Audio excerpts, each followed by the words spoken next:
Olá, bom dia! Você vai ver no Câmara hoje. Em mais uma semana curta por causa dos feriados, a pauta das comissões especiais das reformas tem momentos decisivos. Relatório da Previdência vai ser lido nesta terça-feira. E as mudanças na legislação trabalhista podem ser votadas já nesta semana, se houver pedido de urgência no plenário. Do corredor das comissões ao vivo, Mariana Prichitsky.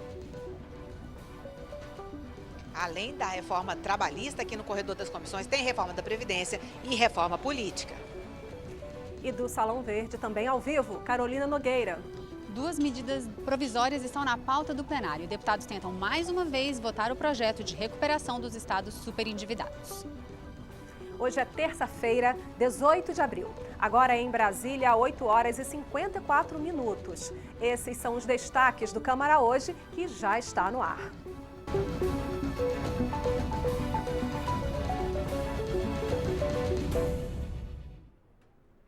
A gente começa com as perspectivas de votações no plenário. Esta semana, o projeto que cria o regime de recuperação fiscal dos estados deve voltar à pauta mais uma vez. A proposta tem o objetivo de aliviar a situação financeira dos estados que estão em crise econômica. Vamos ver na reportagem. Por 3 vezes se tentou votar a proposta para os estados superendividados nas últimas 2 semanas. A oposição usou todos os recursos do regimento para obstruir a votação. A proposta precisa de pelo menos 257 votos favoráveis. E sem esse número garantido, o presidente da Câmara tem adiado a deliberação. Pelo projeto, estados em grave crise financeira poderão ficar 3 anos sem pagar o que devem ao governo federal e mais 3 anos com parcelas reduzidas. Mas há muita resistência em relação às exigências feitas pelo governo, como congelamento de salários, venda de empresas públicas e aumento das contribuições previdenciárias dos servidores. Novamente em pauta nesta semana, a oposição promete continuar a obstrução. Já o governo reforçou o convencimento junto aos parlamentares aliados e acredita que a proposta será aprovada desta vez. Vencemos praticamente todo o kit de obstrução. Chegamos praticamente no texto que será votado. Em havendo esse quórum, obviamente nós iremos enfrentar essa matéria ou qualquer outra matéria. Você fazer uma lei única, com contrapartidas únicas e devastadoras para o patrimônio dos estados também, sob a ótica da privatização, para o Brasil inteiro é muito complicado, é muito difícil. Também polêmica, a medida provisória que muda os limites da Floresta Nacional de Jamanchim, no Pará, tranca a pauta de votações do plenário. O texto ainda muda a categoria da unidade de conservação, de Floresta Nacional para Área de Preservação Ambiental, o que, na prática, permitirá atividades produtivas hoje proibidas, como agricultura e criação de gado. Nós apenas procuramos modular, arbitrar aquilo que seria uma espécie de conflito entre aquelas pessoas que estão há muito tempo, tá certo, naquela área e a preocupação pela preservação ambiental, preservar as florestas, preservar o meio ambiente. A floresta amazônica é patrimônio de todos os brasileiros. Se nós permitirmos essa descaracterização agora da flora, né, do Jamanchim, nós mais na frente vamos ter que continuar admitindo em outras áreas de preservação. Já a medida provisória sobre a renovação e a relicitação das concessões de ferrovias, rodovias e aeroportos deve ter mais consenso. O objetivo é diminuir o custo do frete no país. Hoje, em torno de 15% a 20% do produto final é o frete, é a logística. E é isso que busca o governo, com o intuito, inclusive, de aumentar os investimentos. Vamos falar agora sobre a pauta das comissões, né? A reforma da Previdência chega numa etapa importante. A leitura do relatório do deputado Arthur Oliveira Maia. A reunião está agendada para esta tarde, às 13 horas.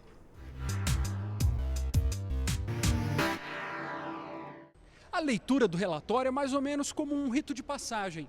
A partir dali, a comissão entra em um outro momento.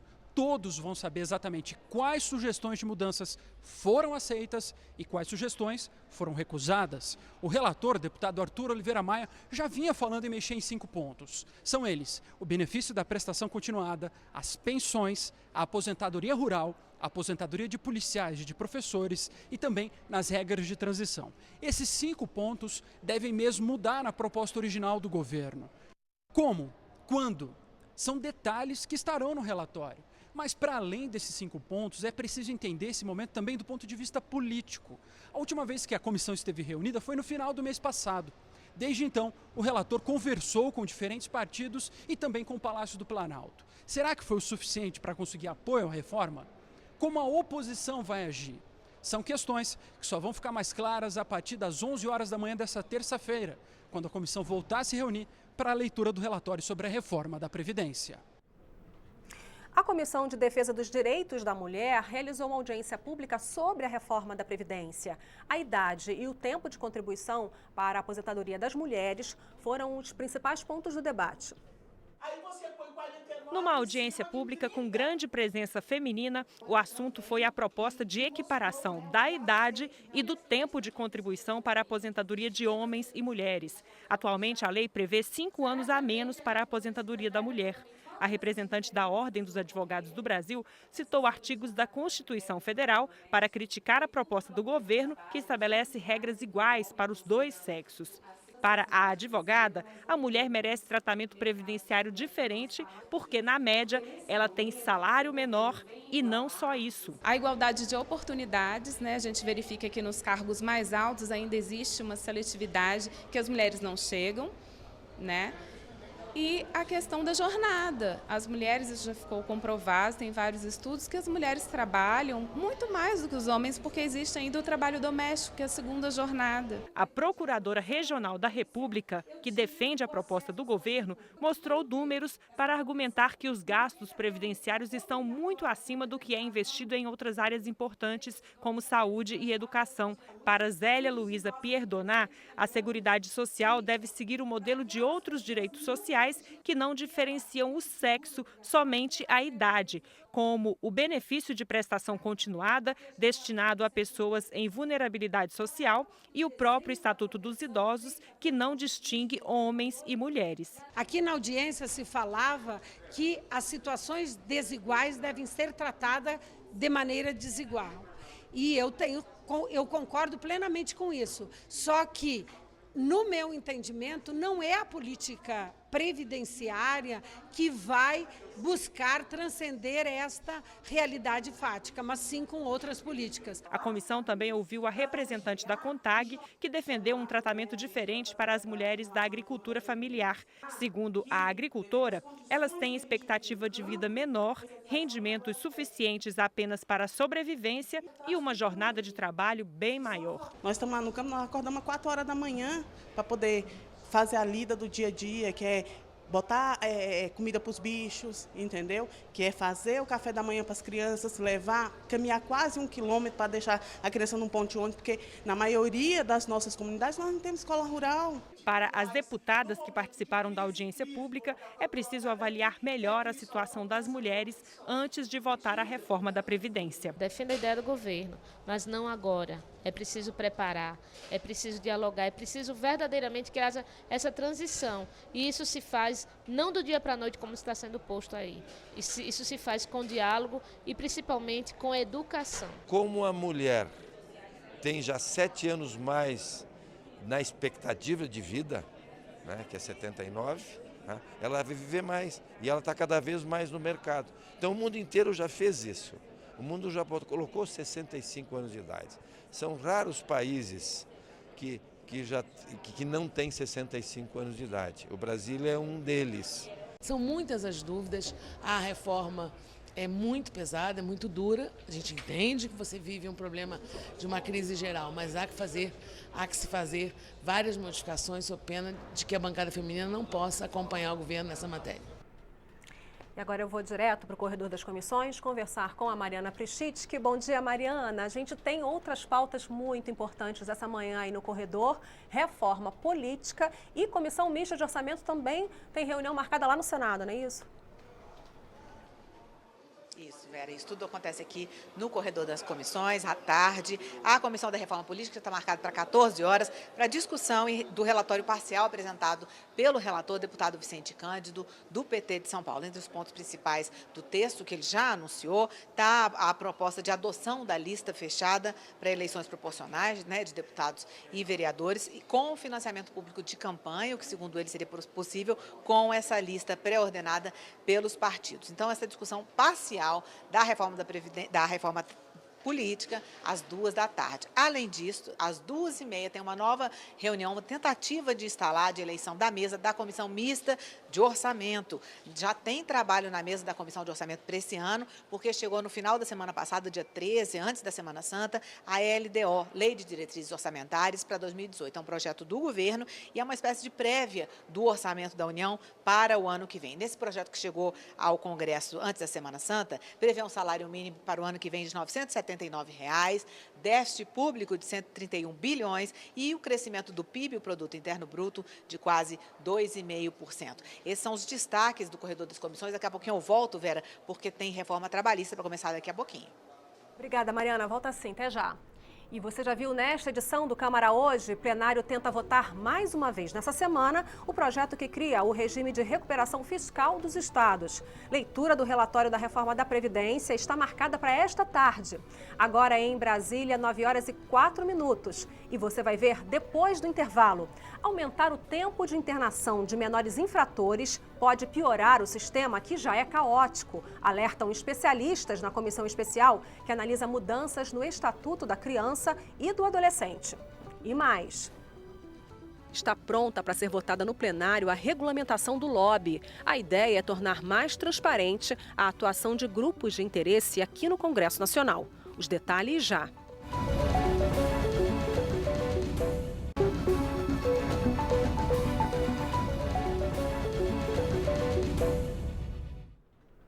Agora em Brasília, 9h06, o Câmara Hoje está de volta.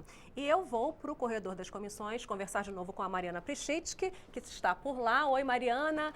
Deixa eu te falar, então a gente tem comissão debatendo reforma trabalhista, mas não é a comissão especial, não é isso? Isso mesmo, são duas comissões permanentes da Câmara que vão fazer um grande debate com muitos convidados para discutir a reforma trabalhista. Uma delas é a Comissão do Trabalho e a outra é a Comissão de Legislação Participativa. Nós vamos entrar aqui no plenário 1, que está já muita gente a postos para começar esse debate daqui a pouquinho. Muitos convidados já chegaram e nós vamos falar com a deputada Flávia Moraes, que é uma das deputadas que idealizaram essa audiência de hoje, que é a presidente da Comissão de Legislação Participativa. Deputada, bom dia. Qual que é o objetivo da comissão de discutir a reforma trabalhista que não está na comissão? Bom dia. Nosso objetivo é, diante do relatório apresentado, que foi apresentado semana passada, nós abrirmos aqui para um debate já sobre o relatório, que altera algumas coisas do texto original e que hoje conta aí com a presença de várias representações. Nós estamos realizando essa audiência pública em parceria com a Comissão do Trabalho e estaremos discutindo e debatendo essa proposta. Nós estamos muito preocupados porque essa proposta ela tem efeito conclusivo nas comissões, não vai a plenário, então o risco e a facilidade dela ser aprovada é maior e por isso nós estamos aqui justamente para empreender esse debate, acreditando que nós vamos ter aí diante a espinha dorsal da proposta é justamente prevalecer o negociado sobre o legislado, né? Então em vários pontos e no texto do relator em mais pontos ainda. Então, isso com certeza traz uma inconsistência, uma insegurança jurídica muito grande para o trabalhador e nós sabemos que no momento da negociação o trabalhador é a parte fraca, né? O empregador com certeza ele tem mais condições de impor na negociação. Então, por isso, a nossa preocupação grande, hoje nós vamos estar aqui desenvolvendo, o relator estará presente. Eu acredito que é um momento assim legítimo, democrático, onde nós poderemos aí tentar evitar essa grande perda proposta nessa reforma trabalhista. A senhora lembrou bem, deputado Rogério Marinho, que é o relator da reforma trabalhista, vai estar aqui entre um dos convidados. O que a senhora acha que é possível mudar, sugerir, que mudanças são possíveis de sugerir aqui hoje para o relator? Bom, eu acredito que são várias, né? essas mudanças na CLT, elas têm que ser, e há muito tempo, né, existe a necessidade de algumas mudanças, mas ela precisa ser mais debatida, mais estudada. Nós consideramos a votação dessa reforma trabalhista de forma muito assodada, muito rápida, né, uma discussão muito rápida, e nós precisávamos sim uma discussão maior para que a gente pudesse fazer. Então são vários pontos, né, são vários pontos, mas nós acreditamos que nós precisamos, hoje as relações trabalhistas avançaram. Hoje teve um tempo em que era uma briga constante. Hoje a palavra diálogo prevalece nas relações entre empregador e trabalhador. Por isso, nós precisamos avaliar com muito cuidado essas mudanças. Nós não podemos inviabilizar o setor produtivo. Ao mesmo tempo, nós não podemos criar essa insegurança jurídica que essa proposta traz para o trabalhador. Nós precisamos garantir direitos e garantias para que a gente tenha um país mais justo e que a gente diminua as diferenças sociais. Então, para isso, nós precisamos garantir que essa reforma seja mais discutida e que nós possamos ter aí, dentro das alterações, as modificações que não venham a retirar direitos do trabalhador. Ok, deputada Flávia Moraes, obrigada pela entrevista, boa audiência pública. Vera, depois a gente volta com mais informação aqui do corredor. Obrigada, Mariana, deputada. A gente muda de assunto um pouquinho agora. O assunto é o Estatuto da Criança e do Adolescente. Aumentar o tempo de internação dos menores infratores é uma das propostas analisadas na comissão que debate mudanças no ECA, o Estatuto da Criança e do Adolescente. Mas o sistema que já funciona de forma caótica pode piorar. É o que alertam servidores das unidades que aplicam as medidas socioeducativas. Surgido em 1990, o Estatuto da Criança e do Adolescente trouxe a expectativa de uma solução para o antigo problema dos menores em conflito com a lei. Um elenco de medidas socioeducativas deveria melhorar a capacidade de reintegração desses jovens infratores, entre elas, o período máximo de 3 anos em caso de internação. Quase 27 anos depois, a realidade continua bem longe dos objetivos da lei. Em debate na Câmara, os representantes dos servidores que aplicam as medidas socioeducativas disseram ser a favor de mudanças na lei, mas rejeitaram o aumento do tempo de internação. Em alguns projetos analisados, são propostos 8 ou 10 anos de privação de liberdade. Segundo eles, a falta de profissionais e de estrutura para aplicar as medidas previstas já é um sério problema hoje. O quantitativo ele teria que pelo menos dobrar a quantidade de profissionais hoje que trabalham nas medidas socioeducativas, sejam agentes, psicólogo, assistente social, pedagogo. Aumentar o tempo de medida socioeducativa da forma que o sistema socioeducativo está hoje seria o caos. No atual situação de hoje, nós precisaremos pelo menos dobrar a quantidade de centros para que nós pudéssemos separar os adolescentes. Adolescente com mais periculosidade e adolescente iniciante. Se nós trouxermos mais esse pessoal de maior idade conosco, nós vamos precisar dobrar e talvez quadriplicar a quantidade de centros, que vamos ter que separar por idade também. O relator da comissão especial, que analisa um conjunto de 53 projetos de lei, não disse como vai tratar esse ponto no seu parecer, mas fez um questionamento. Para o adolescente, para a criança de 12, 13 anos de idade, um ano equivale a muito mais tempo do que para um adulto. Então nós não podemos achar que apenas uma medida de punição vai resolver um problema de violência, um problema que foi criado pela própria sociedade. Bom, a gente já mostrou aqui no Câmara hoje que a pauta do plenário tem mais uma vez o projeto de recuperação dos estados endividados. Sobre as perspectivas para essa votação de hoje, eu vou chamar a Carolina Nogueira, que está bem lá no Salão Verde. Bom dia, Carol. Bom dia, Vera. Esse é o assunto, é a pauta única da sessão convocada para hoje às 1:55 da tarde. É esse projeto aí, mais uma vez os deputados vão tentar votar, isso aconteceu ao longo de toda a semana passada.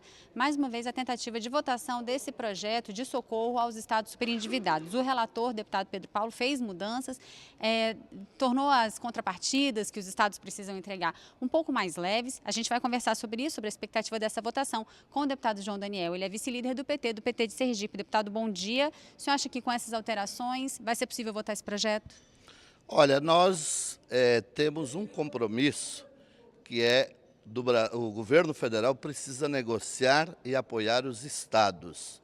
da forma como o governo federal estava colocando o projeto, é impondo aos estados sacrifício aos servidores públicos, o fim dos concursos e a privatização das empresas, especialmente as empresas estratégicas de água, de energia, os bancos e assim por diante. Então, nós vamos ver as modificações, mas nós queremos que o governo federal compreenda o problema dos estados, abrindo uma negociação sem sacrificar servidor público, sem sacrificar os serviços públicos e sem privatizações. Não pode obrigar os estados a privatizar.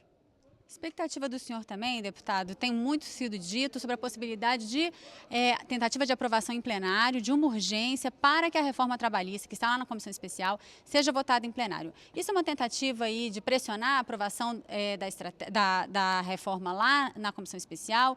Como é que a oposição vai se comportar essa tentativa de votação dessa urgência no plenário?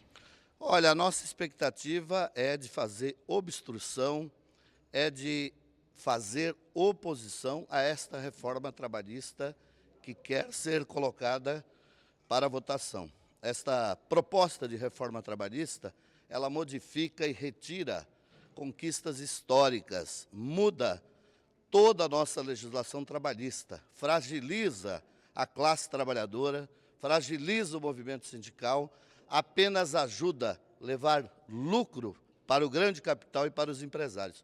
Por isso, nós vamos batalhar e trabalhar contrário a esta proposta para votação. Rapidamente, para a gente encerrar sobre a reforma da Previdência, expectativa para a apresentação de um novo relatório, parece que o governo recua ainda mais. O senhor acha que com novos recuos é possível aprovar algum tipo de reforma da Previdência? Esse governo não pode aprovar a reforma da Previdência, porque ele não tem legitimidade e o que eles querem é acabar com a reforma, com a Previdência Pública. Nós precisamos compreender o que está sendo colocado na reforma da Previdência é retirar o direito conquistado dos trabalhadores do campo e da cidade. Esta reforma é para o capital, querem fazer para os bancos e para o setor financeiro. Deputado João Daniel, muito obrigado pela sua entrevista, obrigado por ter vindo hoje. A gente volta ao estúdio com a Vera. Obrigada, Carol. E olha, também está pronta para ser votada no plenário da Câmara uma proposta para regulamentar o lobby. O Brasil pode seguir o exemplo de outros países e dar mais transparência à atividade de grupos de interesse que atuam, por exemplo, aqui no Congresso Nacional. Lobby e lobista, uma atividade cercada de algum mistério, de conversa ao pé do ouvido, coisa de grandes empresas com interesses escusos. Nada disso. Quem corrige é a deputada Cristiane Brasil, com um exemplo. Vai passar aqui na Câmara um projeto que acaba com o financiamento para as mulheres de câncer de mama. Elas não podem me apresentar uma emenda? Eu não posso apresentar essa emenda em nome delas? Agora, se for do interesse da imprensa, por exemplo, amanhã sai no jornal. Cristiane é comprada para botar uma emenda que a Associação de Mulheres de Câncer de Mama sugeriu. Quer dizer, está errado. A deputada Cristiane Brasil é a relatora do projeto que pretende regulamentar a atividade de lobby. Sai de cena o lobista, entra em cena o agente de relações institucionais. Na prática, isso faz alguma diferença sim. Por exemplo, quem quiser atuar nessa área vai precisar inscrever seu nome num registro público. As reuniões das quais esse profissional vir a participar também vão ter que ser registradas numa agenda pública. E, periodicamente, as atividades financeiras desse profissional terão de ser auditadas. A Associação do Setor apoia a regulamentação. Nós somos profissionais que zelamos pelas técnicas, zelamos pela legalidade, zelamos pelos estudos que nós apresentamos. Então, eu tenho certeza que uma lei ela pode efetivamente trazer benefício para a sociedade. A proposta já passou por duas mudanças. A primeira delas é que as novas regras não vão valer para os tribunais, só para o Executivo e para o Legislativo. A outra é que saiu o modelo utilizado nos Estados Unidos e entrou o modelo europeu. Na verdade, não cria 1000 formulários que o cara tem que preencher e prestação de conta de tudo que foi feito mês a mês e publicação dos balanços que ele tem na empresa ou como pessoa física a cada não sei quantos meses, não. o agente de relações governamentais, ele vai ter que prestar contas sim, mas uma vez só, para um órgão só, que claro, vai ficar à disposição da população. A Comissão de Desenvolvimento Urbano aprovou um projeto que estende aos mototaxistas os direitos de outorga previstos na Lei da Mobilidade Urbana, que até então valiam somente para os taxistas. Ou seja, em caso de invalidez permanente do dono do mototáxi, a transferência da outorga será feita diretamente aos seus herdeiros legítimos. Essa era uma reivindicação antiga da categoria.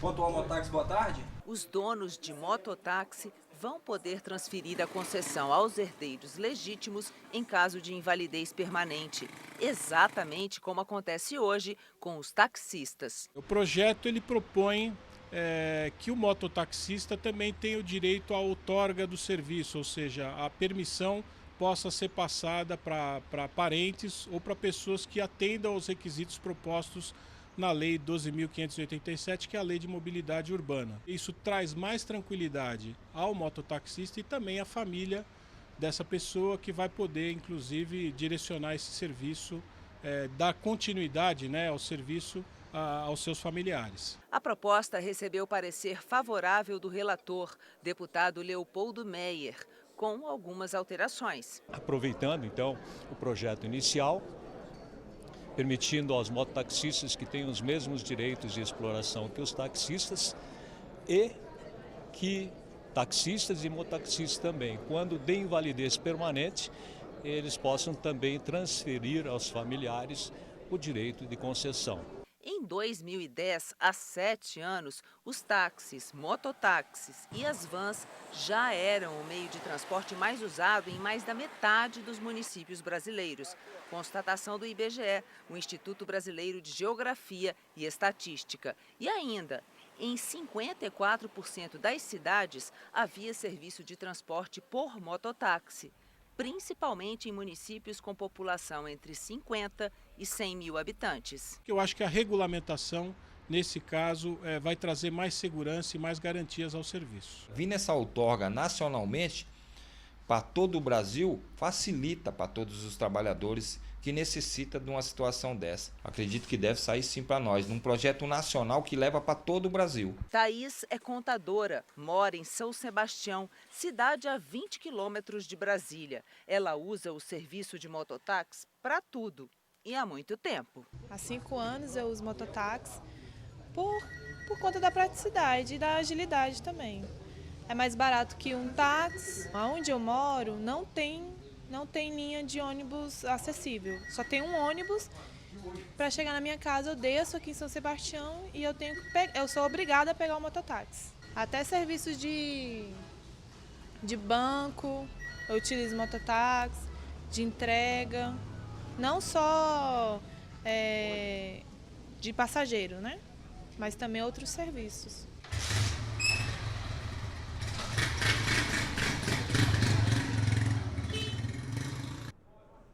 O projeto é analisado em caráter conclusivo, ou seja, não precisa passar pelo plenário. Mas a proposta ainda tem que ser votada nas comissões de Viação e Transportes e de Constituição e Justiça.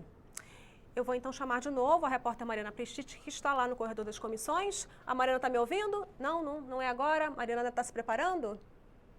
Vera. Ok, vamos lá, ouvindo, Mariana, a gente está te Pode vendo. chamar.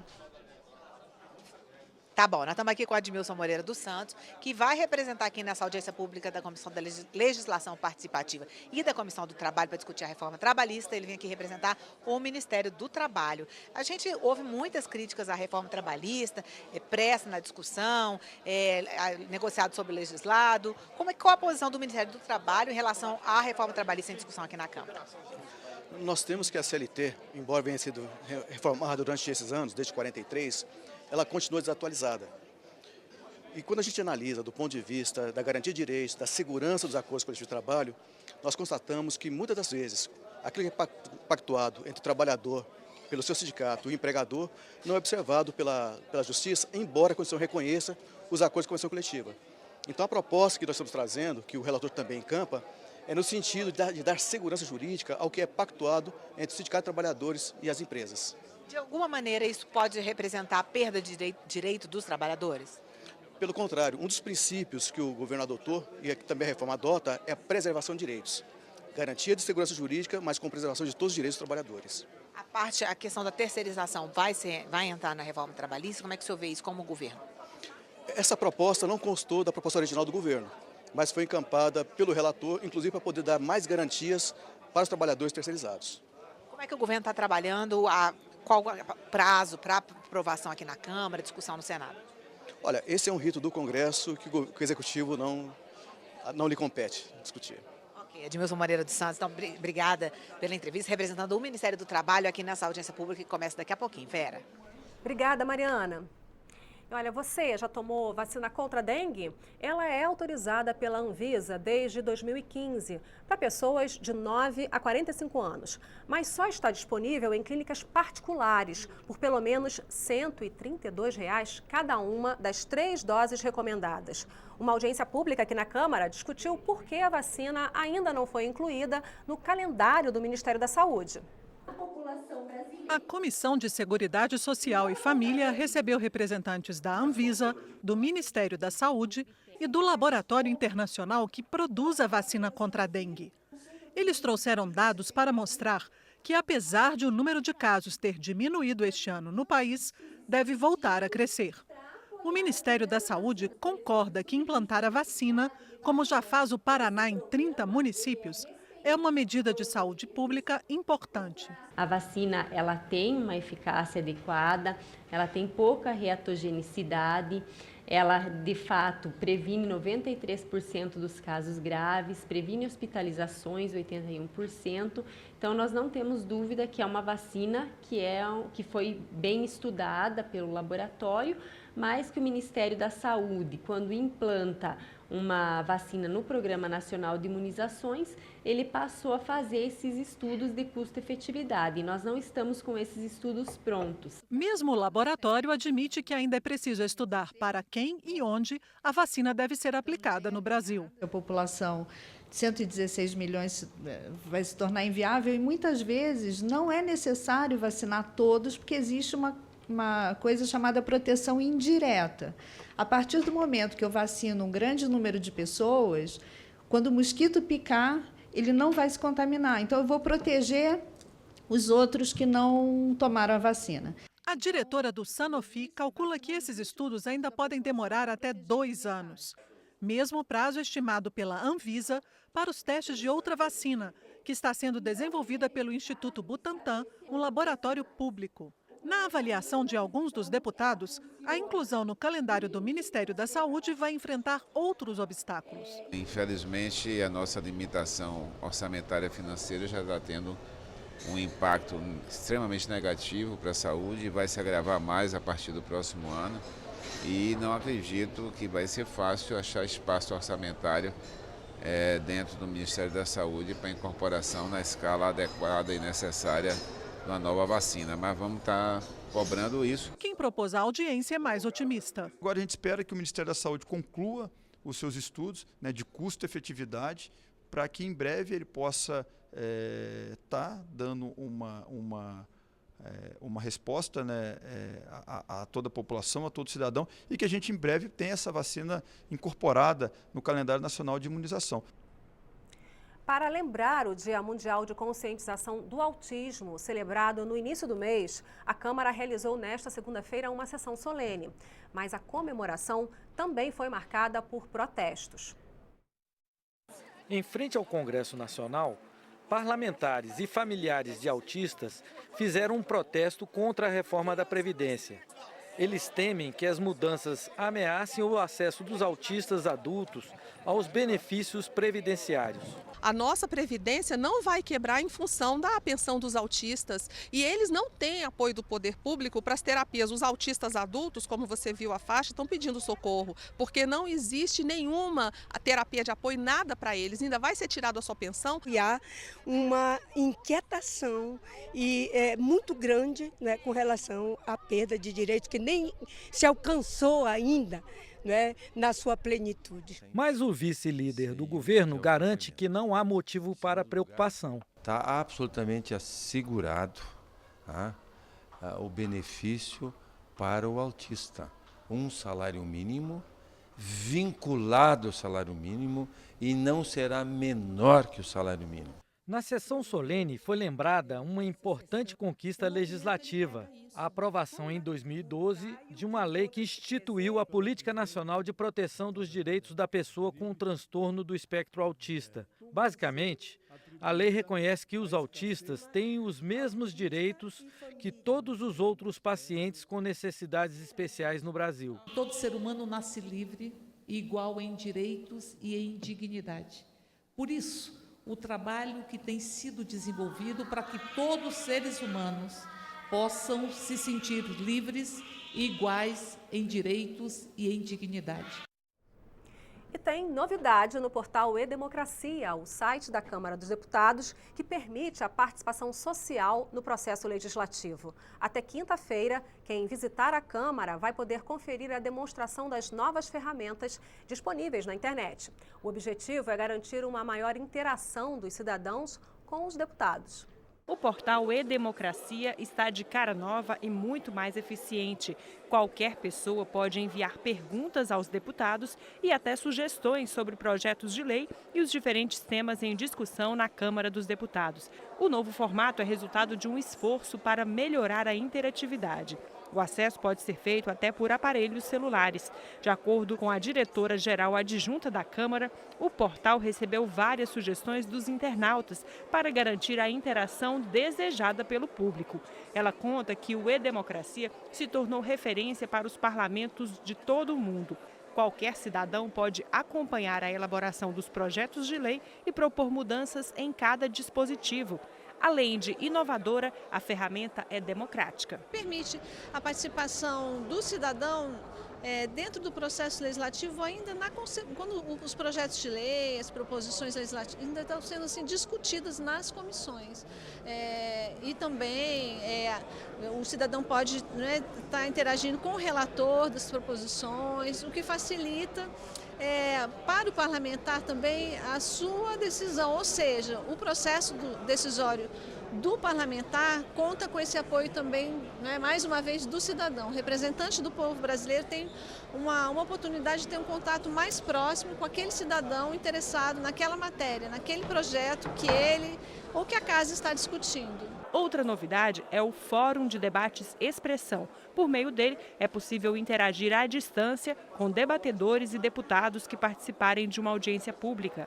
O internauta pode enviar perguntas e comentários a respeito dos vários assuntos debatidos nas comissões. A ferramenta já foi testada e deu certo. Agora o cidadão pode diretamente participar dessas discussões, já podia antes, só que agora de maneira mais facilitada, seja discutindo, apresentando ideias e argumentos, seja apresentando perguntas para os deputados ou para os convidados que estarão lá, os especialistas. Vamos para as últimas informações sobre o dia de hoje no plenário com a Carol Nogueira. Vera, daqui a pouquinho, a qualquer momento, começa uma sessão solene no plenário em homenagem ao economista Roberto Campos, em homenagem ao centenário de nascimento dele, acontece daqui a pouquinho. E a próxima sessão, a sessão extraordinária, que vai analisar, então, mais uma vez, esse projeto que trata da tentativa de recuperação fiscal dos estados superendividados, é a pauta única da sessão que começa às 1:55 da tarde. Vera. Obrigada, Carol. Bom dia para você. E as últimas informações lá do Corredor das Comissões com a Mariana Pichitsky.